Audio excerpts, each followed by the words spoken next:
नमस्कार दोस्तों।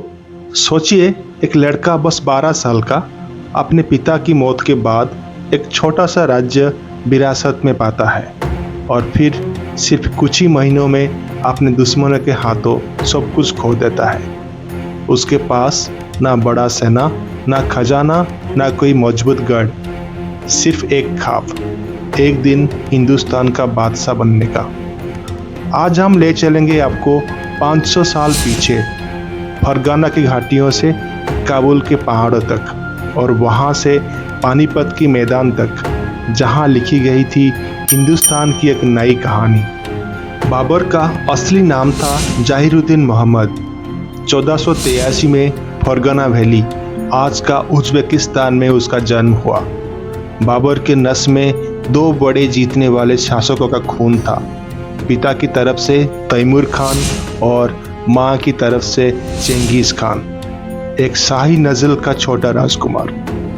1494 में सिर्फ 12 साल की उम्र में उसके पिता की मौत हो गई। बाबर ने फरगाना का ताज पहना, लेकिन यह ताज सोना कम बहुत ज़्यादा था। उस समय का सेंट्रल एशिया एक चेस बोर्ड था, हर शहर, हर क्षेत्र किसी न किसी युद्ध के बीच में। बाबर को बचपन से ही शासक नहीं, योद्धा बनना पड़ा। बाबर का सपना था समरकंद जीतना, एक शहर जो सिल्क रूट का दिल था, जिसका राज मतलब था धन, शक्ति और शौर्य। 1497 में सिर्फ 15 साल की उम्र में बाबर ने अपनी पहली बड़ी जीत हासिल की, समरकंद पर कब्जा।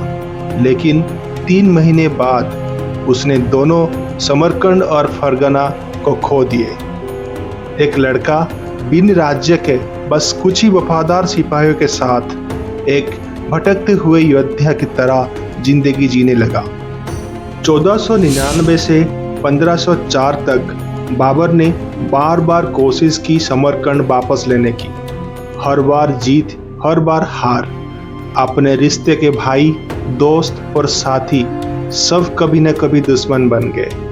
जब आखिरी बार समरकंद हार गया, उसके पास कुछ भी नहीं बचा, कोई राज्य नहीं, कोई खजाना नहीं, लेकिन एक सपना अभी भी था, एक दिन अपना साम्राज्य बनाने का।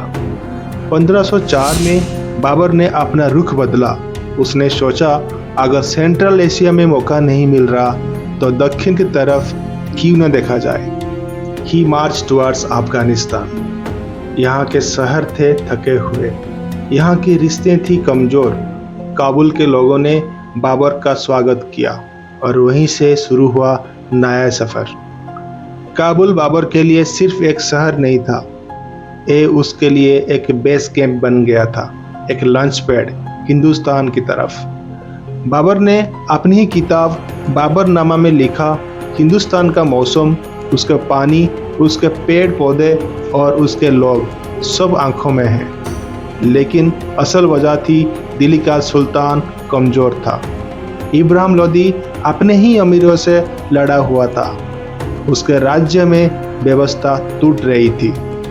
बाबर ने देखा, यही मौका है, अगर हिंदुस्तान पर कब्जा करना है तो यही समय सही है। 1525 के नवंबर में बाबर ने अपनी सेना इकट्ठित की, सिर्फ 12,000 सिपाही। उसने इंदस नदी को पार किया और पंजाब के प्लेन्स में प्रवेश किया। दूसरी तरफ इब्राहिम लोदी के पास थे 1 लाख से ज़्यादा सिपाही और हाथी, जो उस समय युद्ध का शक्तिशाली हथियार माना जाता था। लेकिन बाबर का पास था एक ऐसा हथियार जो हिंदुस्तान ने पहले कभी नहीं देखा, तोपें, आर्टिलरी और तुर्किश कैलिवरी टैक्टिक्स। 21 अप्रैल 1526, पानीपत का मैदान। बाबर ने अपने ही सिपाहियों को जंजीरों से बांध दिया था ताकि कोई भाग ना सके। तोपों को आगे रखा और कैबिलरी को फ्लैंक्स पर। सुबह से शाम तक गोलों की गूंज होती रही। इब्राहिम लोदी के हाथी डर गए, उसकी सेना बिखर गई और इब्राहिम लोदी खुद युद्ध के मैदान में मारा गया। कुछ ही घंटों में दिल्ली का ताज बाबर के सर पर था और एक नया शक्ति मुगल साम्राज्य का जन्म हुआ। बाबर ने हिंदुस्तान में सिर्फ राज्य नहीं जीता, उसने एक ऐसा विरासत छोड़ी जो 3 सदियों तक चलती रही। अपनी किताब बाबरनामा में उसने अपनी ज़िंदगी के हर मोड़ को लिखा, एक योद्धा की तरह, एक शायर की तरह और एक इंसान की तरह।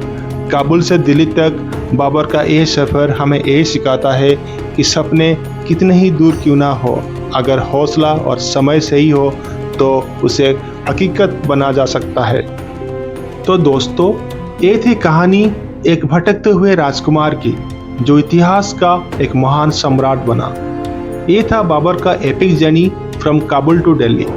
अगर आपको एक कहानी पसंद आई हो तो लाइक कीजिए, शेयर कीजिए और हिस्ट्री की और असली किस्से सुनने के लिए हमारे चैनल को सब्सक्राइब करना ना भूलें।